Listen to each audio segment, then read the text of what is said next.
Exam barrier में आप सभी का स्वागत है। आज हम हिस्ट्री का नेक्स्ट वीडियो लेकर के आए हैं। जैसे कि आपको पता है कि हम इस वीडियो में सभी जो जीएस के सभी टॉपिक हैं वो एमसीक्यू टाइप से जो है सभी प्रिपेयर करा रहे हैं। तो आज आपके लिए हिस्ट्री का 4th वीडियो लेकर के आए हैं। तो चलिए देखते हैं आज का जो है पहला क्वेश्चन क्या है हिस्ट्री का। और ये सभी क्वेश्चन एमसीक्यू टाइप्स के हैं और ये सभी क्वेश्चन जो होंगे सभी आए हुए क्वेश्चन होंगे, जैसे कि आप क्वेश्चन के नीचे देख सकते हैं। तो हमारे वीडियो को आप जो देख रहे हैं तो ज़्यादा से ज़्यादा लोगों के साथ शेयर कर दें और लाइक करें, सब्सक्राइब कर दें हमारे चैनल को और नोटिफिकेशन बेल को प्रेस कर दें, जिससे कि जो भी वीडियो अपलोड हो उसका नोटिफिकेशन आपको मिलता रहे। तो चलिए देखते हैं पहला क्वेश्चन क्या है। तराइन की दूसरी लड़ाई में पृथ्वीराज को किसने पराजित किया था? महमूद गजनवी, कुतुबुद्दीन ऐबक, मोहम्मद गोरी, अलाउद्दीन खिलजी। तो किसने किया था? इस तराइन की जो पहली लड़ाई हुई थी वो कब हुई थी? 1191 में हुई थी और दूसरी लड़ाई जो हुई थी वो 1192 में हुई थी। तो इसमें लिखा है कि तराइन की दूसरी लड़ाई में पृथ्वीराज को किसने पराजित किया था? तो तराइन की दूसरी लड़ाई में मोहम्मद गोरी ने पराजित किया था।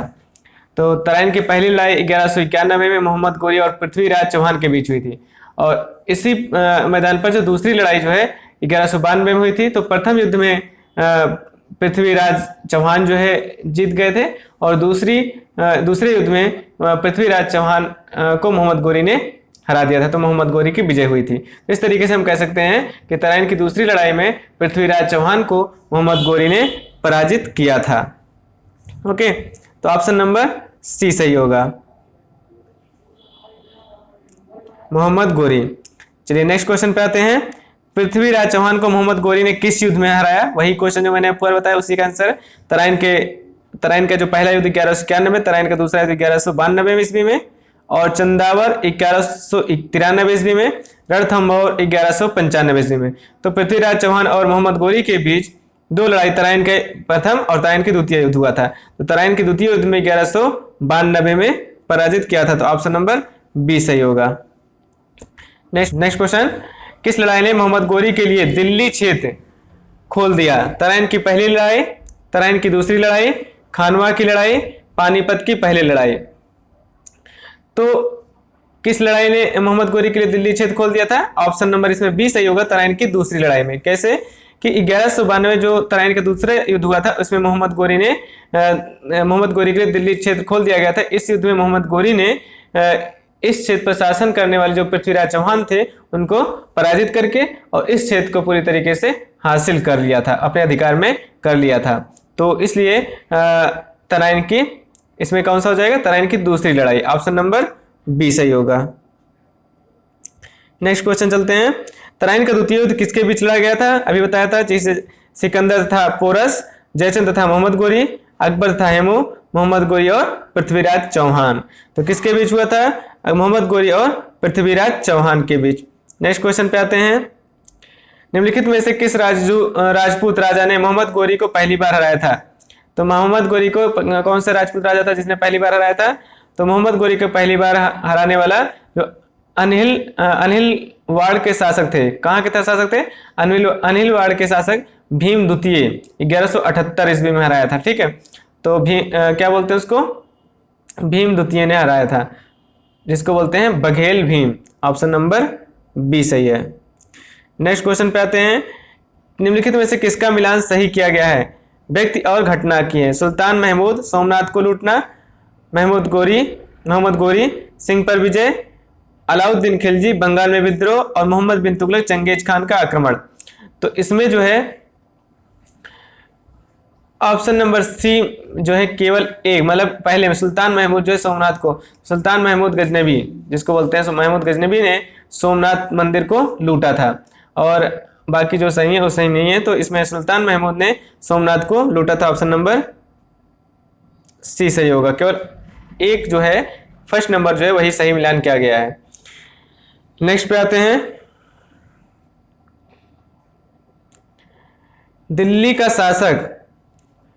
दिल्ली सुल्तान का शासन कब प्रारंभ हुआ? 1106 ईस्वी, 1206 ईस्वी, 1306 ईस्वी और 1406 ईस्वी। तो कब शुरू हुआ था? तो ऑप्शन नंबर इसमें जो बी है 1206 ईस्वी, ये तो दिल्ली सुल्तान का शासन जो है 1206 ईस्वी में शुरू हुआ था।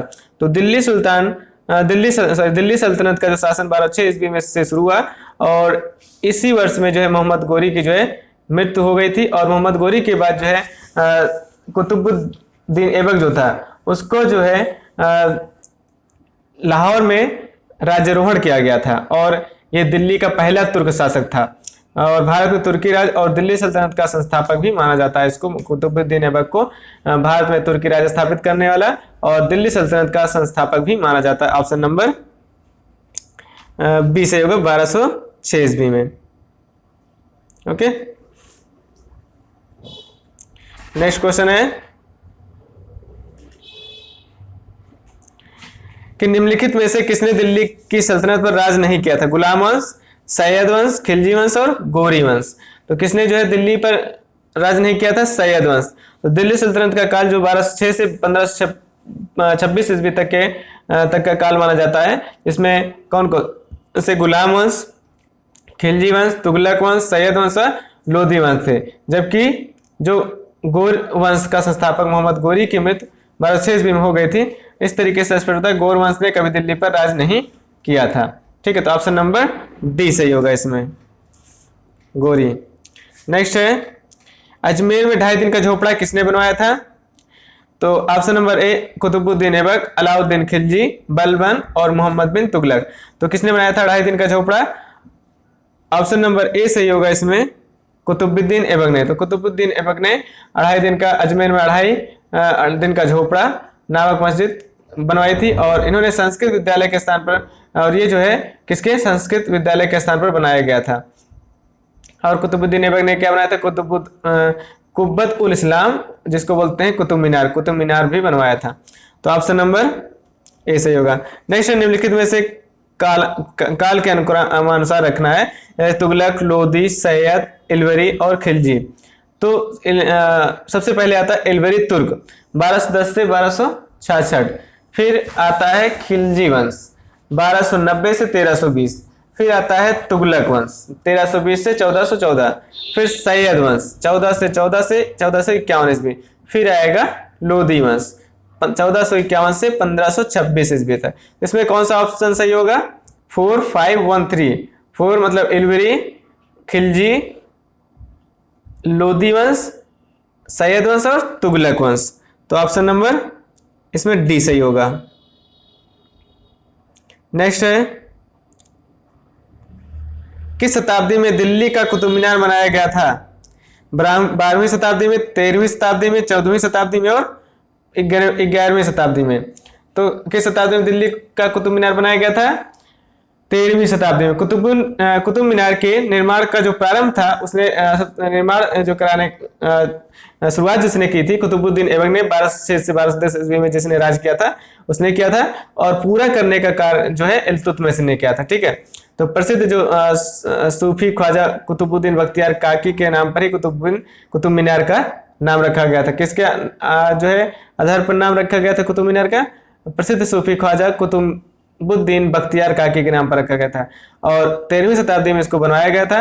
फिरोज शाह तुगलक के शासनकाल में इसकी चौथी मंजिल को काफी हानि पहुंची थी, मतलब टूट गई, जिस पर फिरोज ने चौथी मंजिल के स्थान पर 2 और मंजिल का भी निर्माण करवा दिया था। ठीक है, तो इसमें जो है चौथी मंजिल फिरोज कुतुब मीनार की जो शुरुआत है वो किसने की? कुतुबुद्दीन ऐबक ने की, और उसको बाद में पूरा किसने किया? इल्तुतमिश ने किया। और इसकी जो 13वीं शताब्दी में चौथी मंजिल जो है टूट गई थी, जिसका फिरोज शाह तुगलक के शासनकाल में टूटी थी, तो उन्होंने जो है 2 मंजिल और इसका निर्माण करवा दिया था। ठीक है, तो किस शताब्दी में दिल्ली का कुतुब मीनार बनाया गया था? 13वीं शताब्दी में बनाया गया था। ऑप्शन नंबर बी सही है। नेक्स्ट है कुतुब मीनार किस प्रसिद्ध शासक ने पूरा किया था? इल्तुतमिश ने। क्या आएगा? इल्तुतमिश। नेक्स्ट है दिल्ली सल्तनत का पद संभालने से पहले बलबन किस सुल्तान का प्रधानमंत्री था? तो दिल्ली के सुल्तान का पद संभालने के पहले बलबन किस सुल्तान का प्रधानमंत्री था? नसीरुद्दीन, कुतुबुद्दीन ऐबक, बहराम शाह, आराम शाह। तो ऑप्शन नंबर ए सही होगा, नसीरुद्दीन। तो दिल्ली के सुल्तान का पद संभालने से पहले बलबन जो है नसीरुद्दीन महमूद का प्रधानमंत्री था। नसीरुद्दीन ने बलबन को उलूग खां की उपाधि भी टाइटल भी दिया था, उपाधि भी प्रदान की थी, और जिसमें 1266 में नसीरुद्दीन की मृत्यु के बाद बलबन ही जो है उसका उत्तराधिकारी बना, और क्योंकि जो नसीरुद्दीन का कोई भी पुत्र नहीं था। ठीक है, तो नेक्स्ट क्वेश्चन पे आते हैं कि निम्नलिखित में से दिल्ली का पहला प्रभुता संपन्न सुल्तान कौन था। तो दिल्ली का पहला प्रभुता संपन्न दिल्ली का सुल्तान जो था वो था इल्तुतमिश। ऑप्शन नंबर डी सही होगा। नेक्स्ट क्वेश्चन पे आते हैं, नियमित मुद्रा जारी करने वाला और दिल्ली को अपने साम्राज्य की राजधानी घोषित करने वाला दिल्ली का प्रथम सुल्तान कौन था। तो दिल्ली का प्रथम सुल्तान था कुतुबुद्दीन ऐबक, आलम शाह, बलबन और इल्तुतमिश। तो कौन था, इल्तुतमिश था। Option number D. Next question है, चंगेज खान ने जलालुद्दीन का पीछा करते हुए किसके शासनकाल में भारत की सीमाओं पर आक्रमण किया था। तो ऑप्शन नंबर एक कुतुबुद्दीन ऐबक, इल्तुतमिश, बलबन और नसीरुद्दीन खुसरो। तो ऑप्शन नंबर इसमें बी सही होगा, इल्तुतमिश। तो मंगोल का आक्रमणकारी चंगेज खान ने ख्वारिज शाह के पुत्र जलालुद्दीन मंगवर्नी का पीछा करते, किसका, ख्वारिज शाह के पुत्र जलालुद्दीन मंगवर्नी का पीछा करते इल्तुतमिश के शासनकाल में 1220 से 21 में सिंध पर आक्रमण किया था, परंतु इल्तुतमिश द्वारा मंगवर्नी की कोई सहायता न किए जाने और 1224 ईस्वी में मंगवर्नी के वापस चले जाने से भारत पर मंगोल आक्रमण का जो डर था वो खत्म हो गया था। ठीक है, तो ऑप्शन नंबर इसमें बी सही होगा, इल्तुतमिश। नेक्स्ट है, प्रसिद्ध फारसी त्योहार नवरोज का प्रवर्तन किसने किया था। तो प्रसिद्ध फारसी त्योहार नवरोज का प्रवर्तन बलबन ने किया था। ऑप्शन नंबर डी सही है। तो जो फारसी त्योहार नवरोज का जो प्रवर्तन बलबन ने किया था, और बलबन ने अपनी प्रतिष्ठा तथा दरबारी शिष्टाचार बढ़ाने के लिए फारसी परंपराओं को अपनाया था। ठीक है, और जिसके तहत उसने दरबार में सिजदा तथा पागोश की प्रथा भी प्रारंभ की गई थी, और अपना संबंध फिरदौस के शाना में वर्णित अफरासियाब से जोड़ा था, अफरासियाब से भी जोड़ा था उसने। ऑप्शन नंबर डी सही होगा। नेक्स्ट, चहलगानी या फोर्टी के रूप में विख्यात तुर्की सामंतों की शक्ति को भंग करने वाला प्रथम दिल्ली सुल्तान कौन था। तो option number A Qutubuddin Aibak, B Balban, C Iltutmish और डी रजिया। तो कौन था, option number B Balban. Chahalgani या फोर्टी के रूप में विख्यात तुर्की सामंतों की शक्ति को भंग करने वाला पहला सुल्तान बलबन था। इल्तुतमिश द्वारा स्थापित 40 सामंतों के समूह का इल्तुतमिश की मृत्यु के बाद राजनीति में हस्तक्षेप बढ़ गया था, जिसमें बलबन भी चहलगानी का एक सदस्य था। तो इल्तुतमिश द्वारा स्थापित 40 सामंतों के समूह का इल्तुतमिश की मृत्यु के बाद राजनीति में हस्तक्षेप जो है बढ़ गया था, जिससे भी बलबन भी चहलगानी का एक सदस्य बन गया था। तो ऑप्शन नंबर इसमें कौन सही होगा, option number B. Next question,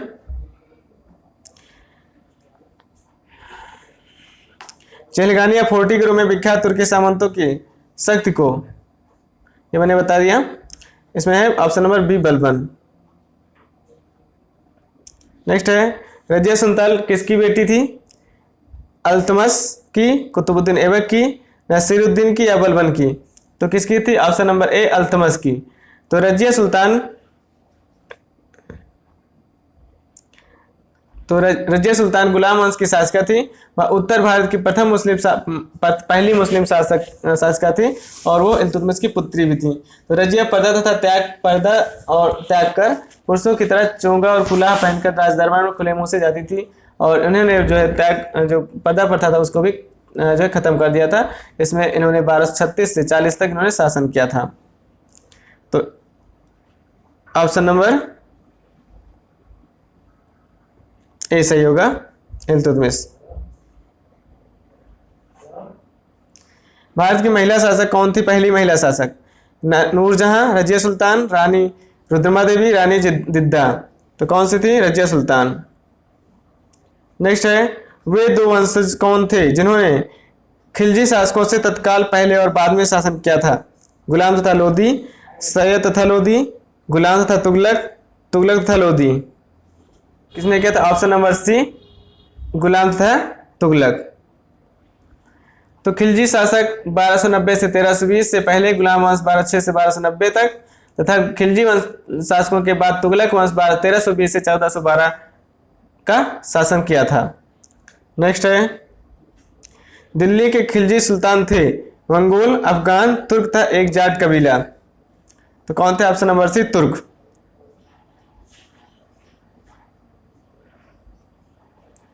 स्वयं को दूसरा सिकंदर कहने वाला सुल्तान था बलबन, अलाउद्दीन खिलजी, मोहम्मद बिन तुगलक, सिकंदर लोदी। तो इसमें कौन था? Option number B, Alauddin Khilji.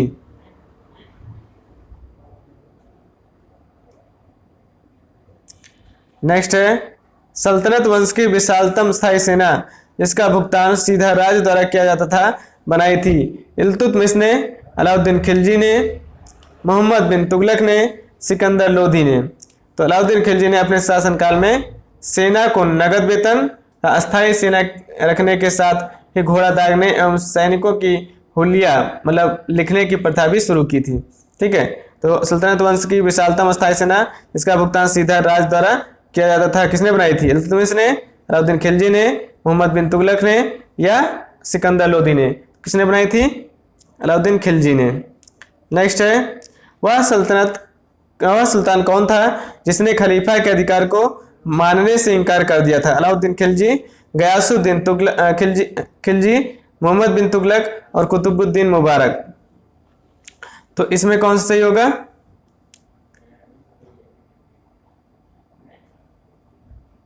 Option number ए सही होगा। कौन? अलाउद्दीन खिलजी। तो अलाउद्दीन खिलजी ने खलीफा के अधिकारों को मानने से इनकार कर दिया था, जबकि कुतुबुद्दीन मुबारक खिलजी ने स्वयं को खलीफा घोषित किया था। तो अलाउद्दीन खिलजी के बचपन का नाम अली गुरशास्प था। क्या था? अली गुरशास्प।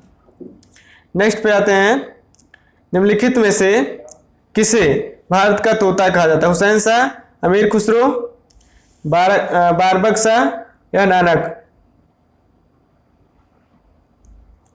कौन सही होगा इसमें?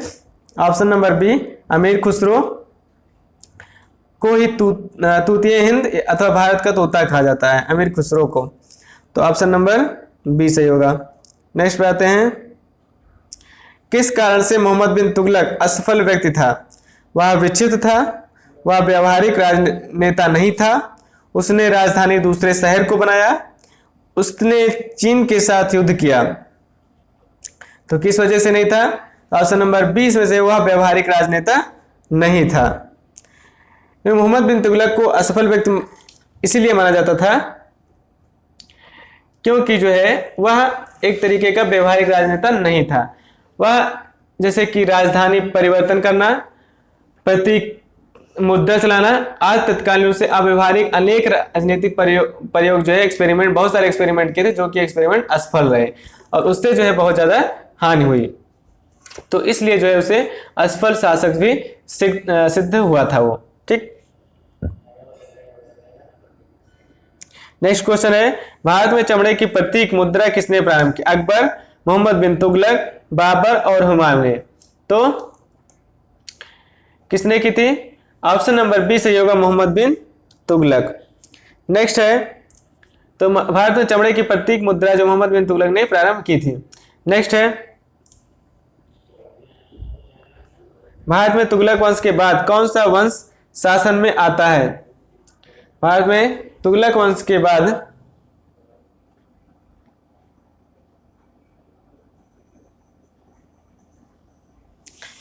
तो भारत में तुगलक वंश के बाद कौन सा कौन सा वंश शासन में आता है? गुप्त वंश, खिलजी वंश या मुगल वंश या सैयद वंश?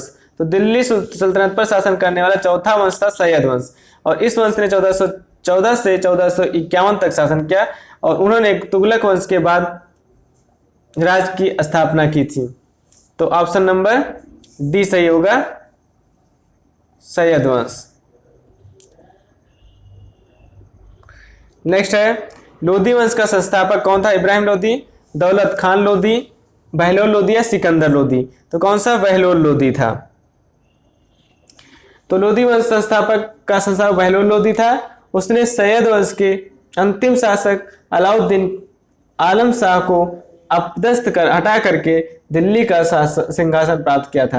ठीक, नेक्स्ट क्वेश्चन पे आते हैं।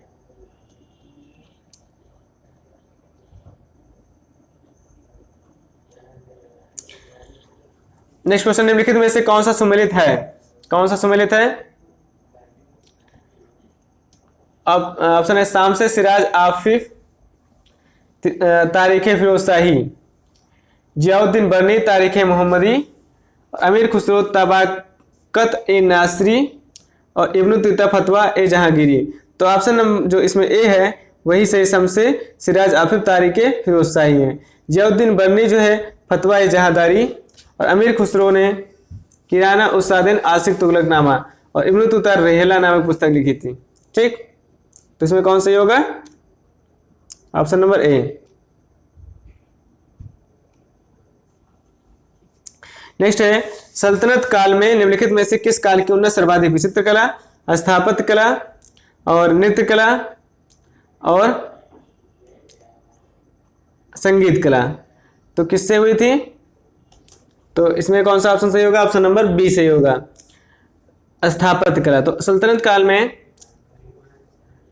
भारतीय स्थापत्य कला के क्षेत्र में जिस शैली का विकास हुआ वो भारतीय तथा इस्लामी शैलियों का मिक्सचर था। ठीक है, इसलिए स्थापत्य कला की इस शैली को इंडो इस्लामी शैली भी कहा गया था। तो सल्तनत काल में स्थापत्य जो कला की जो सर्वाधिक उन्नत हुई जो उसमें जो है जैसे कि है कुव्वत उल इस्लाम मस्जिद और 2.5 दिन का झोपड़ा, कुतुब मीनार, सुल्तान गढ़ी, सुल्तान बलबन का मकबरा और अलाई दरवाजा, ये सभी हैं। तो ऑप्शन नंबर बी सही होगा, स्थापत्य कला। नेक्स्ट क्वेश्चन देखते हैं। सूफी परंपरा में पीर से क्या आशय है? पीर का मतलब क्या होता है? पीर में सर्वोच्च ईश्वर, सूफियों का गुरु, सभी सूफी संतों में सर्वश्रेष्ठ, सूफियों की आस्थाओं के लिए लड़ने वाला परंपरावादी शिक्षक। तो सूफी का मतलब होता है, सूफी परंपरा में पीर से जो पीर है सूफी परंपरा से गुरु तथा मुरीद से होता है। ठीक है, और गुरु तथा अथवा पीर एवं उससे शिष्य तथा मुरीदों के बीच का संबंध सूफी पंथ का एक जो है सबसे बड़ा उदाहरण है। तो नेक्स्ट क्वेश्चन है, सूफी आंदोलन मूलतः कहां से प्रारंभ हुआ? दिल्ली, लाहौर, काबुल, फारस। तो कहां से शुरू हुआ? ऑप्शन नंबर डी सही होगा, फारस, पार्सिया। 10वीं शताब्दी के बाद परंपरागत रूढ़िवादी प्रकृतियों पर अंकुश लगाने के लिए इस्लाम धर्म का रहस्यवादी आंदोलन सूफी आंदोलन के नाम से प्रसिद्ध हुआ, और इस आंदोलन का सूत्रपात जो पर्सिया में हुआ, जिसे वर्तमान में ईरान कहा जाता है।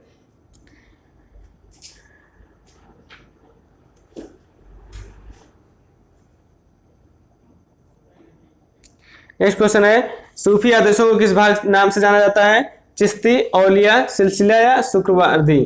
तो सूफी आदेशों को सिलसिले के नाम से जाना जाता है। किस नाम से जाना जाता है?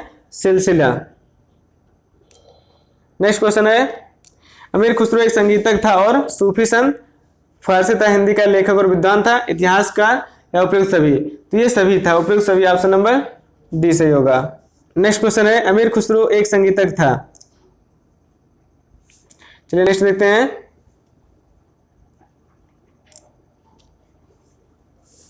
निम्नलिखित में से किसे तोताए हिंद कहा जाता है? जियाउद्दीन बर्नी, रहीम खान खाना, अमीर खुसरो, मलिक मोहम्मद जायसी। तो किसे जाना जाता है? अमीर खुसरो को। ऑप्शन नंबर सी, अभी इसी तरह क्वेश्चन बताया था, ऑप्शन नंबर सी अमीर खुसरो। नेक्स्ट, पवित्र ग्रंथ है सिंतो धर्म का और टाओवाद का, कन्फ्यूजवाद का और यहूदी धर्म का। तो ऑप्शन नंबर सी सही होगा, कन्फ्यूजवाद कन्फ्यूजियन धर्म का है, ऑप्शन नंबर सी।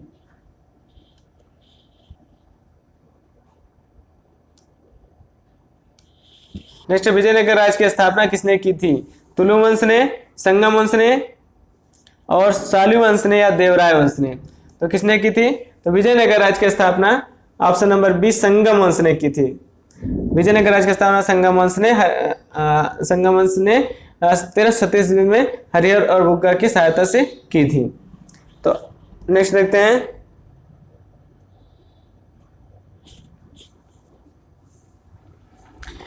गोवा के महत्वपूर्ण किले को बहमानियों से छीनने वाला प्रथम विजयनगर शासक कौन था?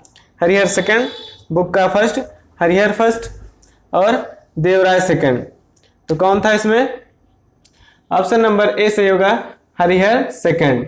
तो गोवा के बहमानियों से सर्वप्रथम छीनने वाला प्रथम विजयनगर शासक हरिहर सेकंड था और 1377 ईस्वी में उसने बहमनी सुल्तान मुजाहिद की मृत्यु के कारण हुई अव्यवस्था का लाभ ही उठाकर जो है इसने गोवा को जीत लिया था। ठीक है,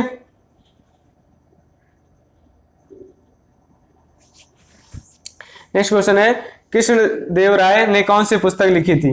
मिताक्षरा, रजतरंगड़ी, कर्पूर मंजरी, आमुक्त माल्याद। तो कृष्णदेवराय ने कौन सी पुस्तक लिखी थी? ऑप्शन नंबर डी सही होगा, विजयनगर। नेक्स्ट क्वेश्चन है, कृष्णदेवराय ने कौन सी पुस्तक लिखी थी? मिताक्षरा, राजतरंगड़ी, कर्पूर मंजरी, अमुक्त माल्याद। तो किसने लिखा, कौन सी पुस्तक लिखी थी? अमुक्त माल्याद।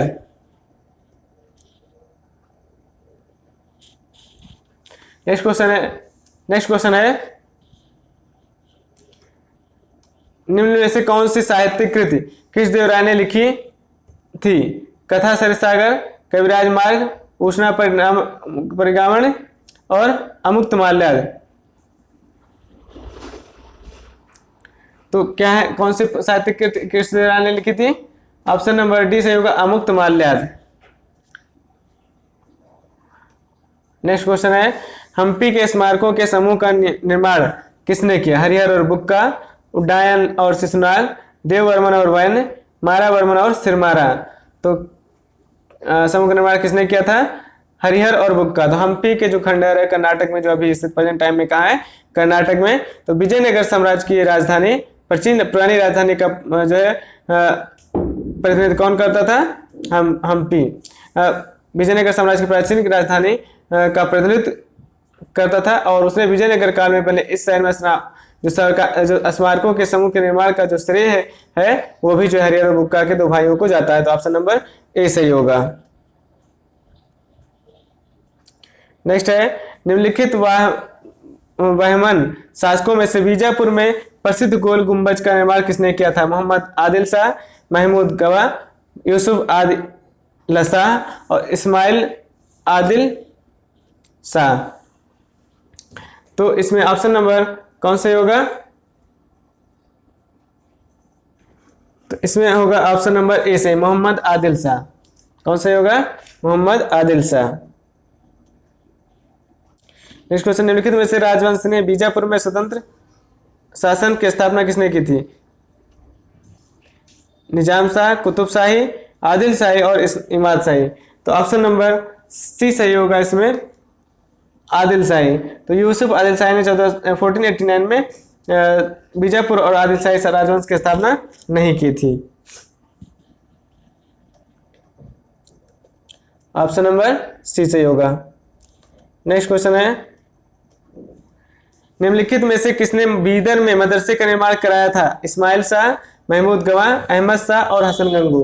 तो किसने कराया था? Option number A Ismail Shah, B Mahmud Gawan, Ahmad Shah और हसन गंगू। तो ऑप्शन नंबर सी सही होगा, महमूद शाह। तो बीदर में जो मदरसे का निर्माण महमूद गवा ने कराया था और महमूद गवा मोहम्मद III के शासनकाल में ख्वाजा जहां की उपाधि धारण कर प्रधानमंत्री बना था। महमूद गवा ने बीदर में एक महाविद्यालय की भी स्थापना की थी तथा दीवाने अस्र नामक 2 ग्रंथों की रचना की थी। दीवाने अस्र और रौजत उल इंसा, 2 टाइप की पुस्तक है, ये भी लिखना है आपको।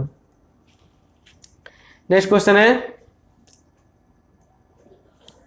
सुविख्यात कोहिनूर हीरा किस खान से निकाला गया था? उड़ीसा, छोटा नागपुर, विजयपुर या गोलकुंडा। तो सुविख्यात कोहिनूर हीरा जो है गोलकुंडा की जो है खान से निकाला गया था। नेक्स्ट है, बाबर ने भारत पर किस वर्ष आक्रमण किया था? बाबर ने भारत पर किस वर्ष आक्रमण किया था? तो ऑप्शन नंबर है 1530 ईस्वी में, 1520, 1526 और 1550। तो किस में किया था? 1526 बाबर ने पहले पंजाब पर आक्रमण करके भारतीय स्थिति को समझ लिया था, समझने के लिए आया था, पहले आक्रमण करके भारत की स्थितियों को समझा था। फिर उसने भारत की जो सीमा से लगे हुए जो क्षेत्र में थे पर चार आक्रमण किया और 5वें आक्रमण में दिल्ली को जीतने की कोशिश की। उसके बाद जो पानीपत का प्रथम युद्ध हुआ, जो बाबर अपने प्रथम आक्रमण में 1519 में जो है जो सीमा के निकट पास के जो क्षेत्र थे वहाँ जैसे कि बाजौर और भेरा को जीतकर वापस चला गया था, ठीक है। और जो दूसरा आक्रमण सितंबर 1519 ईस्वी में हुआ और इस बार यह पेशावर से वापस चला गया। तीसरा आक्रमण 1520 ईस्वी में किया गया और इस बार बाजौर और भेरा के अतिरिक्त पंजाब को प्रवेश करके सियालकोट और सैयदपुर पर अधिकार कर लिया था। ओके, नेक्स्ट क्वेश्चन पे आते हैं। भारत में प्रथम मुगल शासक कौन सा? भारत में प्रथम मुगल शासक ऑप्शन नंबर ए बाबर था, ठीक है। तो ऑप्शन नंबर ए सही होगा। तो निम्नलिखित इसमें जो है भारत का प्रथम मुगल बादशाह कौन था? भारत में प्रथम मुगल बादशाह बाबर था, ठीक। नेक्स्ट क्वेश्चन है, पानीपत की पहली लड़ाई किस वर्ष लड़ी गई थी? 1516, 1561, 1526 और 1556। तो पानीपत की पहली लड़ाई 1556 ईस्वी में मुगल बादशाह बाबर के द्वारा लड़ी गई थी और इसने जो है इसने पानीपत के प्रथम युद्ध में इब्राहिम लोदी को पराजित कर मुगल साम्राज्य की नींव डाल दी थी, ठीक। तो कब हुआ था? 1526 ईस्वी में। तो इस तरीके से हमारे वीडियो को देखते रहें, लाइक करें, शेयर करें और सब्सक्राइब करें हमारे यूट्यूब चैनल को। Thank you.